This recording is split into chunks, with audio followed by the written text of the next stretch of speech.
So it's another one called the spatial chord that I wanted to show you.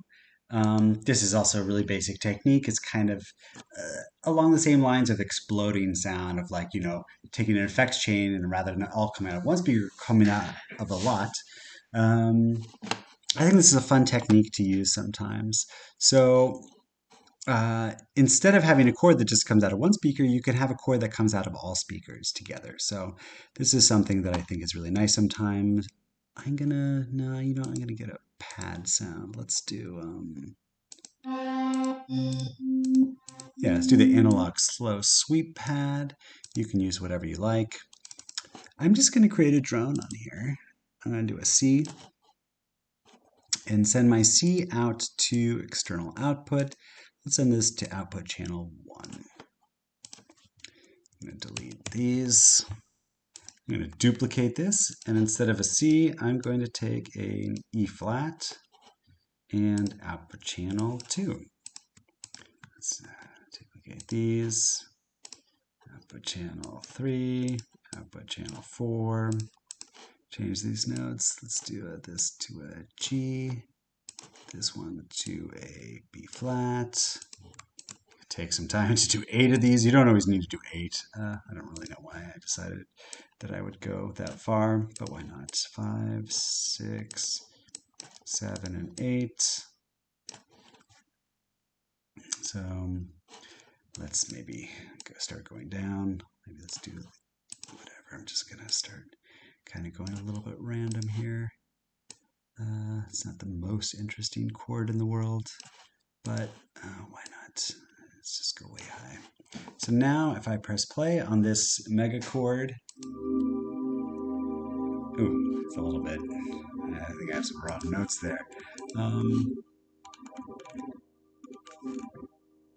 Not important. Yeah, there, maybe that's. So now I have this kind of exploded chord where each one is coming out, each note is coming out of a different speaker. So if I move around the room, I'm kind of getting a different sense of the chord. Let's see, I don't love this sound actually. Let's do some bells.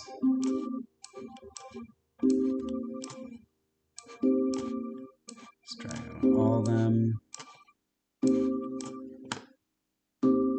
There we go, that's nicer. So I'm really right in the middle of this chord. It's a really unique experience. And well, actually, if I were to bring this back into a drone thing, just playing with the volume of each of these, you can start shifting the chord. If I had a more complex chord, actually moving around the room could really reveal a C major chord, a G major chord.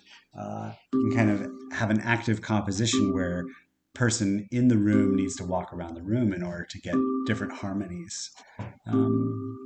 Yeah, so that's one very simple but also kind of interesting technique. I feel like there was something else I wanted to say about this technique, the expanded chord. Yeah, I don't actually know. But one other nice thing about it, let's duplicate it. Start just mixing these around. And by displacing these things, oops, not that one. By displacing these, so technically this chord is the same as this chord, but they actually sound very different. Partially because I think the speakers aren't all matched volume levels at the moment because I didn't do that, but just no matter, depending on where you are, you just hear a different emphasis of a different note. But it's still the same chord. So that's like a nice kind of example of how you can build these drones that are kind of never really changing, but just spatially changing, and that's enough for the composition to feel like it's constantly moving. Actually, let me try just a different pad.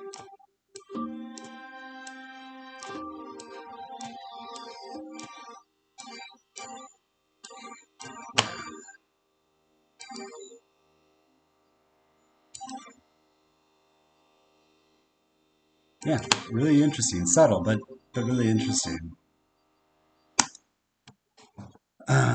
Yeah, that's the expanded spatial chord.